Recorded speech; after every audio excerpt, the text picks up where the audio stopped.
Oke, jadi ini kata mutiara yang sering dikutip orang dari Suhrawardi. Jadi engkau hanya kaca, bukan cahaya. Sadarilah bahwa apapun kelebihanmu, apapun keunggulanmu, itu hanya memantulkan cahayanya Allah. Jangan merasa tinggi, jangan merasa sombong, jangan merasa lebih. Kualitas apapun yang kamu miliki itu hanya memantulkan cahayanya Allah. Itu nasihatnya Suhrawardi paling puncak bagi saya di situ. Jadi kita sekedar memantulkan, kita tidak punya sendiri. Kalau ada orang muji kamu, wah kamu pinter ya, kepinteranmu hanya pantulan dari cahayanya Allah. Kamu kok cakep ya, cakepmu adalah pantulan dari keindahannya Allah. Kamu kok rajin ya, semuanya yang bagus-bagus itu hanya pantulan, hanya memantulkan cahayanya Allah. Jangan merasa tinggi, jangan, kalau ada apapun, makanya orang Islam selalu disuruh bilang Alhamdulillah. Apapun disuruh bilang Alhamdulillah. Kenapa? Karena semua itu jasanya Allah. Kalau Allah nggak berkenan memantulkan sedikit cahayanya, mungkin tidak ada kelebihan itu yang kamu pamer-pamerkan tiap hari di Facebook, di Twitter, di itu sebenarnya cuma pantulan sedikit dari cahayanya Allah. Jangan berhenti di situ. Itu pantulan yang cuma sangat sedikit. Kamu masih perlu lagi merangkak lebih jauh untuk dapat lebih banyak. Semakin kamu dekat sama Allah, semakin terang cahayamu. Itu nasihat puncaknya Suhrawardi. Oke, itu aja. Kalau tak tambahin lagi judek kamu nanti. Tambah rumit nih. Kita ambil yang gampang-gampang aja. Ada komen?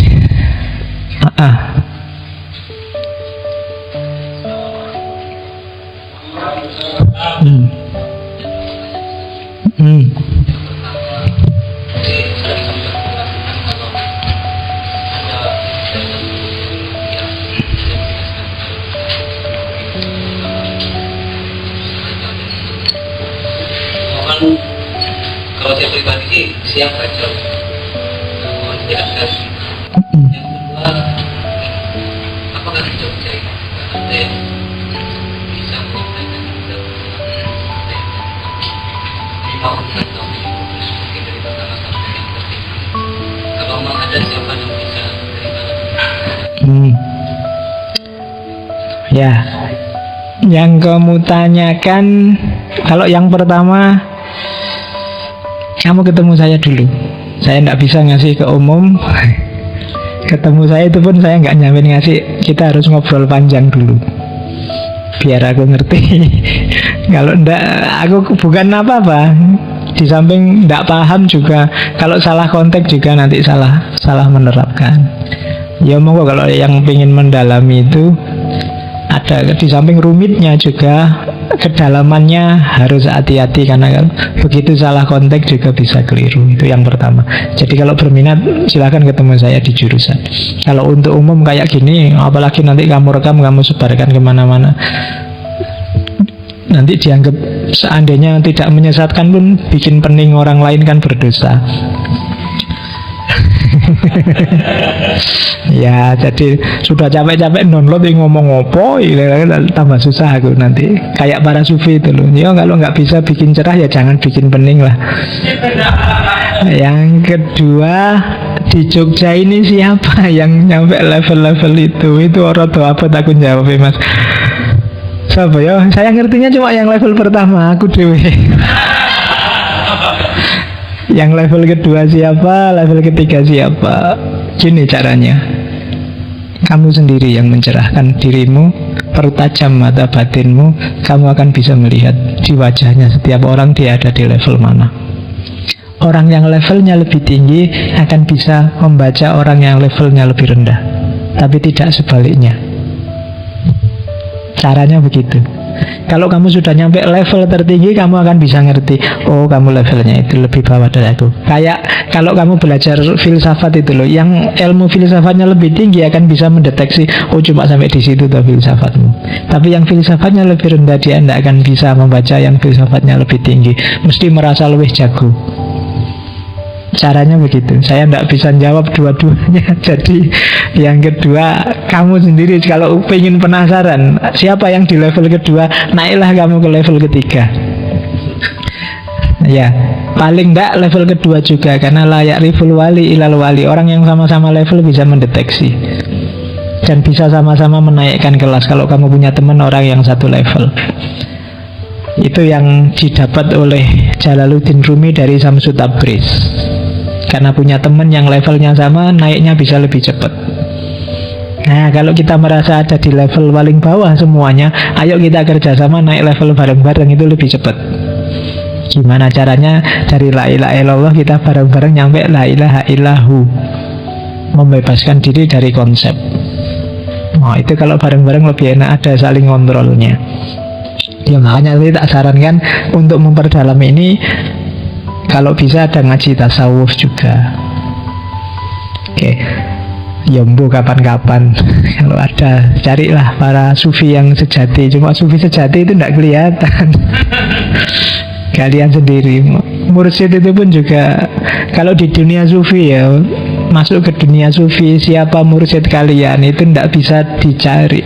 Dia akan ketemu sendiri dengan kalian, dia akan menjemput kalian sendiri pada waktunya. Kalau kalian ada niat, ada hasrat, ada kerentek dan siap untuk konsisten istiqomah, akan datang. Tapi kalau masih setengah-setengah, ya enggak. Itu logikanya di dunia sufi. Jadi nggak bisa, saya cuma ingin belajar kok, saya tidak bisa. Kalau konsepnya bisa, tapi kedalamannya nggak bisa.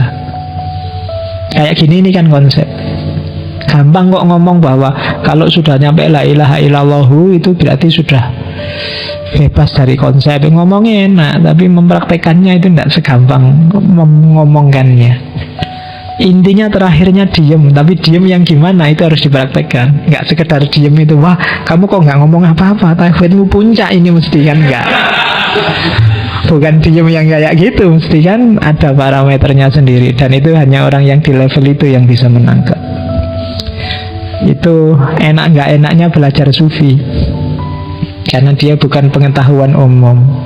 Kenapa sih banyak di antara mereka yang kemudian dihukum mati?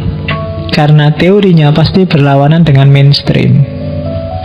Cara berpikir kayak gini kan nggak semua orang bisa menerima.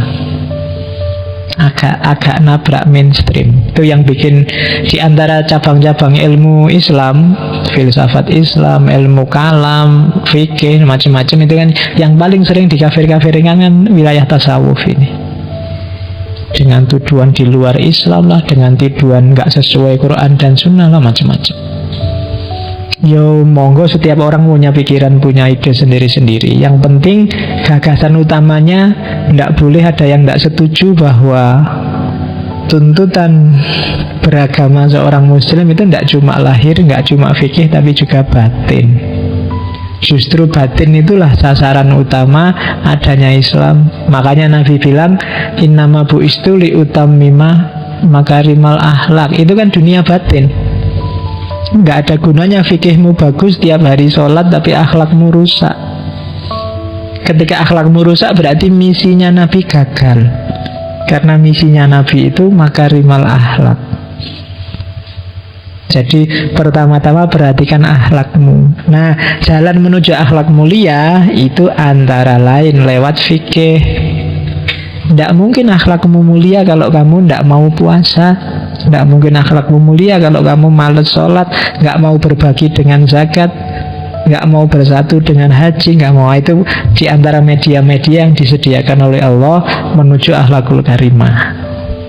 Cara mikirnya begitu. Jadi itu ya mas.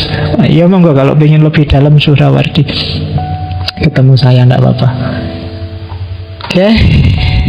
Saya kira sudah ya, sudah jam 10. Minggu depan kita akan ketemu Syekhul Akbar Ibnu Arabi. ada apa di balik pikirannya Ibnu Arabi. Meskipun kalian sudah ngaji Tarjumanul Aswaq, karena ngajinya mungkin karena ngaji yang kitab itu, ya nanti yang kitab itu silahkan di ngaji. Kita ambil beberapa teori dari kitab-kitab yang lain. Saya akhiri sekian. Wallahul